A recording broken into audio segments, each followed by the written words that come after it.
Oh boy, it's going to be a long one, guys. So get your popcorn out and get your lube out. It's going to be a long one.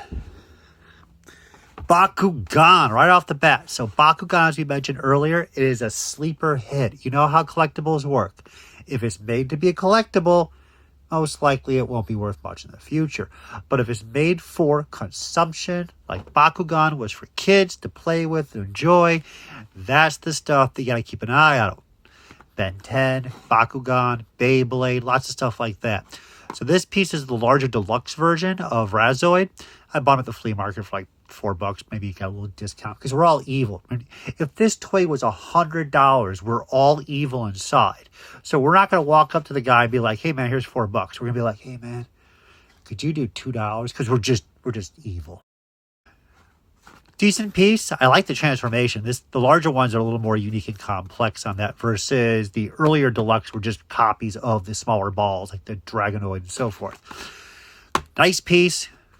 But again, Bakugan, decent investment, but that's what it is. I have a little pile of loose ones I think are really fun to play with, but I'm not going to go bananas into this stuff. So this is for sale. I have no idea what it's worth.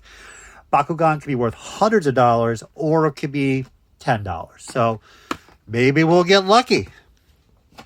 We are moving on to Batman Beyond. Oh, Blight. Blight's a badass figure. So Blight was a very cool, little uncommon to get figure towards the end of the Batman. Towards the end? No. He was the beginning. So pretty much it's like the Batman animated series. Everybody wants the main Batman character in the original colors. They're not super excited to get Covert Batman, Hydro Force Batman, Guinea Pig Power Batman, Future Night Batman. They just want the original. They like the villains as well. So probably about a $20 figure. I should have a loose one. Again, the name of the game here is Purge.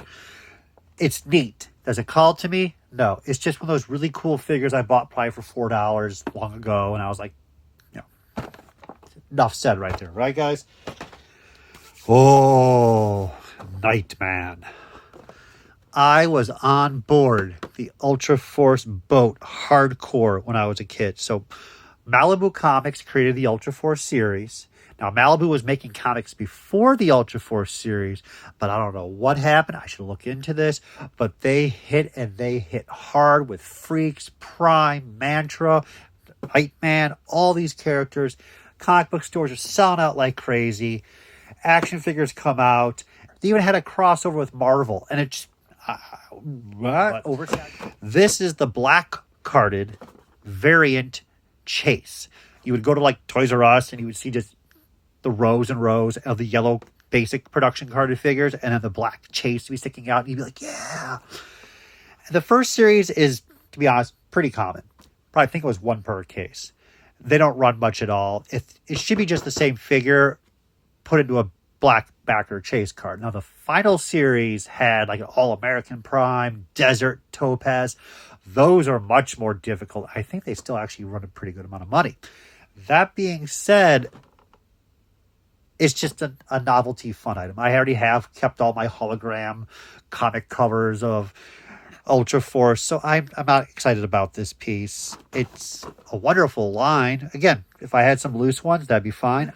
I still think about crazy stuff like this was $35 in the 90s. You would go to a comic book toy show and people would be asking $35. Who was buying that? Was anyone really buying that? Like, I don't know. I don't think so. The dealers and scalpers at that point, they're like, hey man, it's been like 3 shows. No one cares about these. It's the little pondering I have in those 6-hour drives. Adios. These are B-Daman. Very cool. I bought these in Japan just for a couple samples of each figure. Takara Tomy. I did like to pick up the animal ones of these. So here's a cobra and a shark. This is a very famous series. Originally, it was called Bomberman from like the Bomberman games. But then they changed it to B-Daman. And B-Daman was released by Hasbro in the U.S. Pretty successful. Great following. You build the figure. It fires out a marble. You're going to have little stats of how powerful your little monster is here. You can see a little... It's really neat stuff. There's a decent following behind these. And I just said, oh, hey, man, I'll grab a couple just to have some samples. I had let go of all the Hasbro B-Daman. Like that stuff, again, popular. It did very well. They blew it out at my local Target for like $3 each. I bought a whole pile of them. They're all long gone now. This should be all that remains. And again, really neat stuff. But do you need it? No. But I'm going to look into maybe keeping the shark, maybe. But let's see what the values are first. Enjoy it the shark than I do. Anamorphs, lovely memes. The memes are more popular than the actual toys, the books, and the TV show. That just speaks volumes about the value of this piece already. Hasbro definitely had a tough job making these figures look slightly humanoid as well as transform. The final series is a little more difficult. There are 2 unproduced figures, and actually they were advertised at ToysRUs.com. And I did order Rachel that turns into a piranha, and they never gave me my money back. So Toys R Us, if you're listening to this right now, I want my goddamn money back. Or send me to Rachel. I like to keep Transformers, literally what it is, but you know, as I said, like I stop at Beast Wars. You can claim this as Beast Wars. But it's okay, man. I can let this go. But I'm just not going to get that much money for it. That's all right, though. Oh, my God. Look at that pile. This, as I told you guys, is going to be a little bit of a long video. Where should we go next? Let's go for the biggest bubble. Secret Weapon Force. Oh, I like that concept of the rapid fire slamming action. Yeah, neat stuff. So this is the later series of X-Men Toy Biz, which if you really want to get down dirty, they just kept pumping it out. There are a lot of very uncommon to find action figures. This is one of them. And we kept thinking that market is going to be a great investment. Comics just keep on rolling. Everyone's going to love this Toy Biz stuff. The toy line is just vast. So picking up more uncommon to rare figures was a total A+, slam dunk in our mind in the mid-2000s. Yeah, I like to keep the figure loose. Same as always we discussed before. Look at the bubble size on this thing. Great toy. Playability is pretty awesome. I like the color designs. Everything's here. I just can't keep this stuff. The market has never jumped, and honestly, it's seeing a little bit of it for the earlier figures. If it's going to jump, is it really worth sitting on it for another 5 years? No. So I'm going to let it go. Get some loose ones. I mean, most likely you're going to find this guy just dumping on eBay a loose lot of like 20 figures, all loose, complete, peeled off the card just for this auction. And they're going to sell for $4 each. We have the first appearances. Spider-Girl, which is not as successful as the other comics of the Spidey realm, let alone Gwen. Yeah, previews. How's previews doing these days, right? Jesus, 1999. There's a big pause there from just saying 1999. Like, yeah. I can let it go, obviously. Same as we discussed before. Rather just have a loose one. Now, I will admit this. We've had some shoddy packages I've shown earlier, like Marvel Legends, currently from Hasbro. Toy Biz brought it home.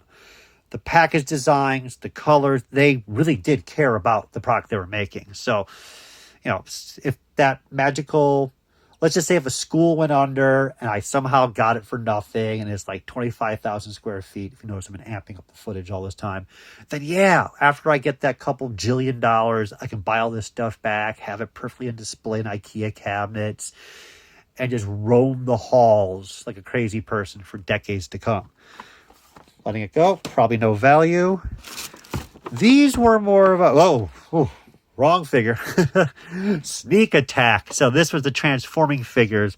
Again, uncommon. There are some crazy fun designs for this. This is Toy Biz trying to do a transformation series in competition with Hasbro Transformers.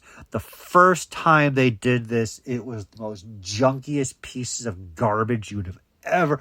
Kids even looked at it and they're like, no, man, no. These were much better. The Sneak Attack. Just look at that mutant alligator. I actually want this loose to play with. If this is worth like $5 carded, I'm just going to open up to play with it because that's what I like to play with the most is the random cool transforming toys like this. Yeah, good variety. There's Venom. Venom, I think I have that one downstairs. Like the spider looks like garbage.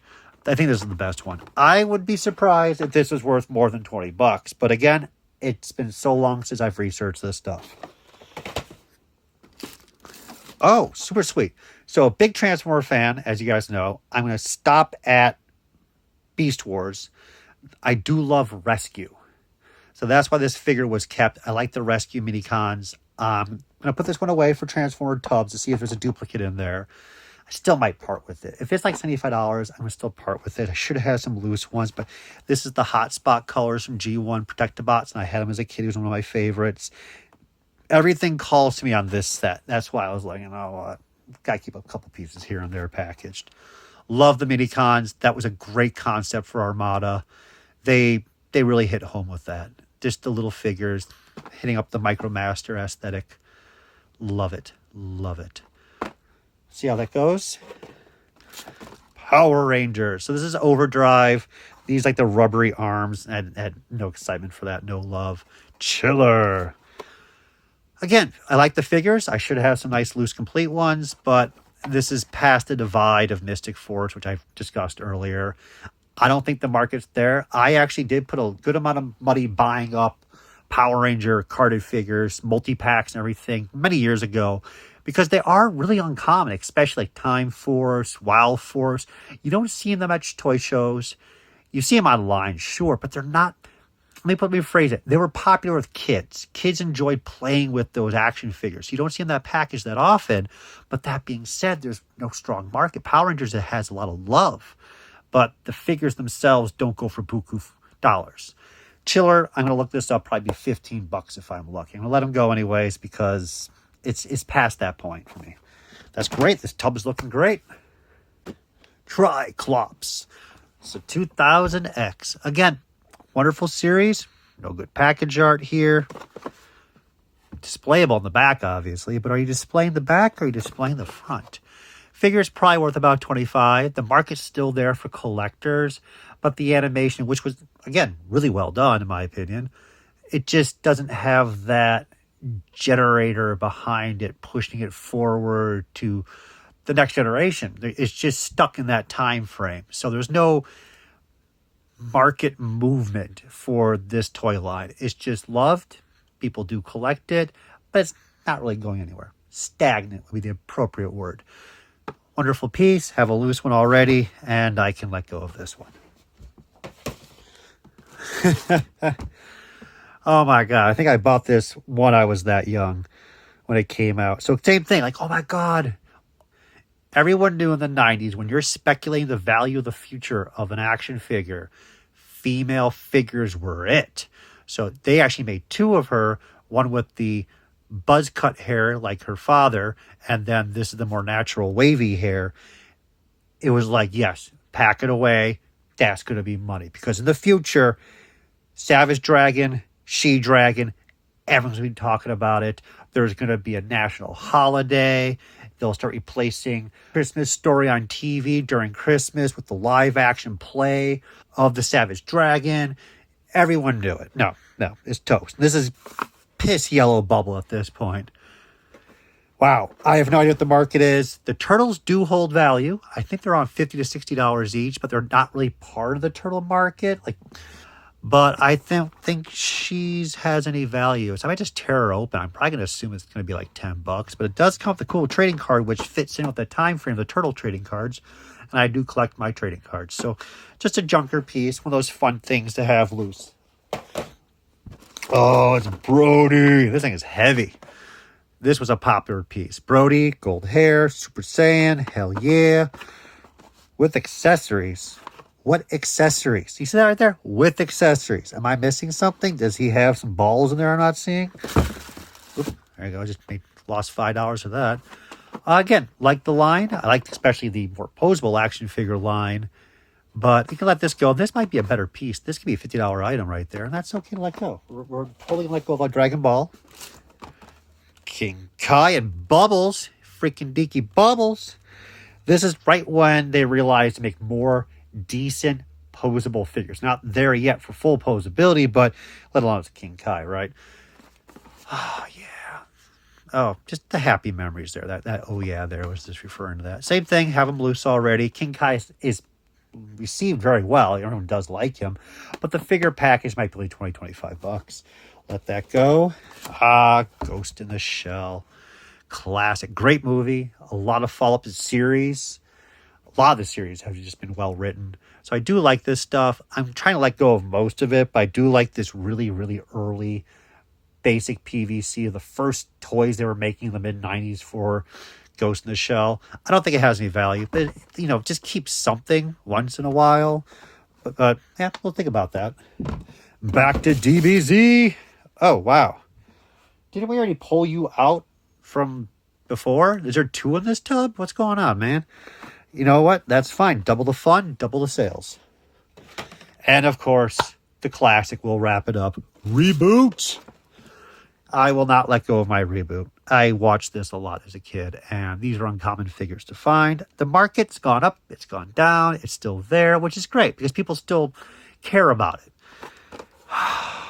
Wow, that final series when people are flipping their guinea pigs over this final series, which I gotta remember now. It's been a while. So this was released everywhere. These were released like only in Asia or some unknown country, maybe like Canada. Very difficult to get. At the time they were being released, people were already scouring. I remember Ray Tracer was more common. Web Rider was a little more common. But Web Bob, Web Matrix, I think he was like the middle guy. I think he hit I think it was Bob. He hit like $1,000 when these were coming out. And they're still difficult to get, but I haven't looked that stuff up in many moons. I do remember the unproduced series after this included Mouse and a couple other characters, and they were showcased in Toy Fair and then, of course, in Toy Arts magazine. They were non-posable. They're just like static-looking presentation models, but that's what they're going to be. That's the thing is, I think that's exactly how far they got, to be honest with you. God, I don't want to think about it now. I don't want to talk about it, but just so many moons ago, I caught an individual who was getting a lot of prototypes from an Irwin employee, and I just didn't know how much. So lo and behold, I'm helping them ID stuff. I'm giving them a little bit of pricing help, and I'm like, okay, but I'm interested in this stuff. And some of the Dragon Ball Z stuff, but hey, do you have that third series of Reboot that I've been asking for from day one? Not to go back and jumble the story up, I was asking for anything unproduced Reboot, unproduced Dragon Ball Z. So I kept pushing for the unproduced Reboot because I actually was sending them photos from the Toy Fair. And then after I helped them with all of that stuff, and it's been a couple weeks, they finally write back and just go, oh, on a side note, we did have those last week, but we sold them all to somebody else. Well, thank you so much, you piece of... And so it haunts me to this day, like a moron. Because when you miss those things, that's it. They get locked down to a black hole collection forever. You may not see it for decades, and that's just how it is. You'll see my collection, and you'll understand the exact same thing, just reversed. And that wraps up this tub. That's a lot of great figures. Not big money, but we're going to get some room, and we start showing you some more killer tubs after we clean out the 400 here. Because it's only going to get better, folks.